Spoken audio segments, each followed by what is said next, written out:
A lighting technician, or spark, deals with all the electrical power on film sets for any of the lights. I use these gloves to handle hot lamps and to also rig metalwork.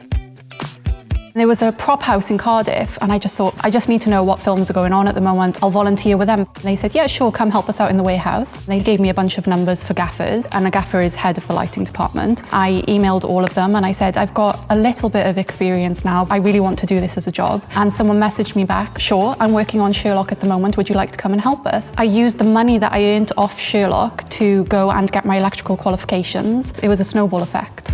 To actually be a good lighting technician, you have to be able to work well with other people and you have to be willing to learn. It's sort of taking time to find out what your thing is that you bring to the team. The thing I really love about my job is the experiences are irreplaceable. It's a nice feeling as well when you go to the cinema and you see your name on screen for the first time.